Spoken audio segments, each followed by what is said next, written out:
A primavera finalmente se firmou aqui nos Estados Unidos e o clima não poderia ter chegado em melhor hora. Nesse comecinho de maio, 32 dos 50 estados americanos começam a voltar ao que um dia a gente chamou de normalidade.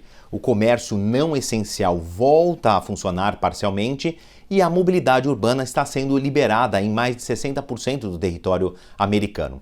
Se soma a essas vantagens o fato de que, ainda nos corredores da Casa Branca e do Congresso Nacional, o governo executivo e o legislativo conversam a possibilidade de um terceiro pacote de estímulos na casa de $1 trilhão, que se somaria aos $3 trilhões que o governo federal já colocou na máquina da economia americana. E essa terceira onda de estímulos pode acontecer em questão de semanas, no máximo no próximo mês.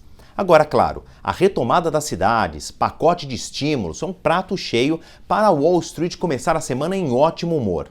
Mas não é nada disso que está acontecendo. Os principais índices da Bolsa de Valores de Nova York em terreno negativo e, por esse motivo, puxam para baixo o índice Bovespa da Bolsa de São Paulo. Agora, esse clima negativo aqui nas Américas vem um pouco da Europa, onde a maioria das bolsas de valores fechou também abaixo da média nesta segunda-feira. O dia só não foi pior porque Tóquio e Xangai, as duas maiores bolsas da Ásia, não funcionaram nesta segunda-feira por conta de feriados locais. Agora, peraí, vamos voltar aqui para os Estados Unidos. Pacote de estímulos, retomada do comércio que vai incentivar a indústria, o setor de serviços. Por que a Bolsa está em terreno negativo nesse começo de semana, nesse começo de maio que parece ser bem mais promissores do que os meses anteriores? Agora a gente tem que olhar para a política e a relação dos Estados Unidos com a China. Vamos começar aqui na Casa Branca, porque desde o final da semana passada, na sexta-feira, o presidente Donald Trump começou um discurso dizendo que, na opinião dele, a Covid-19 foi fabricada por um laboratório chinês na região de Wuhan, justamente o ponto de surgimento da pandemia do novo coronavírus. E esse discurso foi repetido, inclusive, no final de semana pelo Mike Pompeo, que é o secretário de Estado. A China rechaça essa tese, responde com muitas críticas à Casa Branca. Queria voltar aqui para o governo federal americano e fazer um parênteses que esse discurso aí de criação deliberada da Covid-19 por cientistas chineses não é um consenso nem dentro da própria Casa Branca. Existe esse discurso do secretário de Estado, do presidente, mas a força-tarefa, que é formada por cientistas, médicos, imunologistas, virologistas, criada pela própria Casa Branca no combate da Covid-19, não compra essa tese. O Dr. Anthony Fauci, que lidera essa força-tarefa contra o coronavírus, diz que os indícios apontam para o surgimento espontâneo da Covid-19, assim como aconteceu com outros muitos vírus, muitas outras epidemias ao longo da história da humanidade.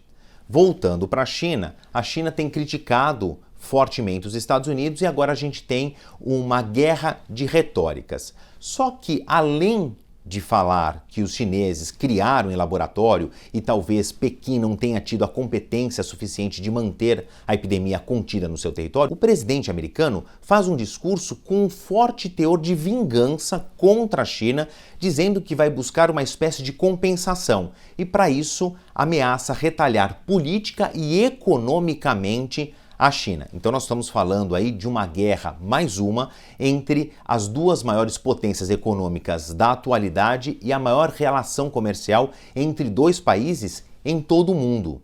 A resposta dos chineses está muito mais silenciosa e talvez muito mais bem arquitetada. Agora a gente vai olhar para a China e perceber que nós temos um outro componente econômico que vem surgindo aí, vem despontando em diferentes setores da economia.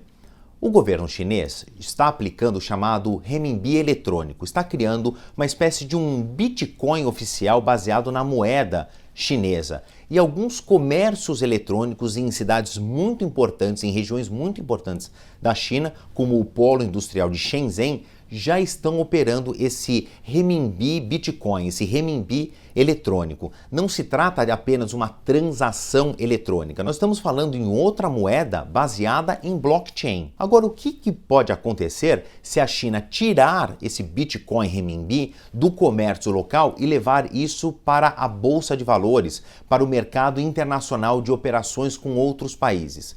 Nós vamos ter uma desvalorização do dólar porque haverá talvez uma quebra de paradigma. Vocês lembram da reunião de 1944 aqui nos Estados Unidos, em Bretton Woods, que se decidiu o dólar como baliza internacional para transações entre dois países? Pois é, se a China usar esse renminbi eletrônico, esse renminbi Bitcoin, não vai mais haver a necessidade de usar o dólar como baliza.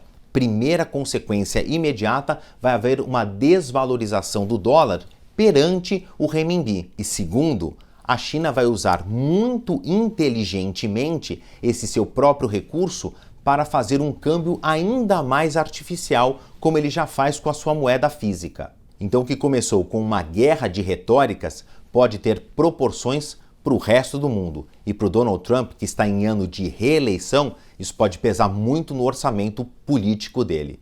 Eu sou Marcelo Favalli, este aqui é o Direto de Wall Street e você está no CNN Business.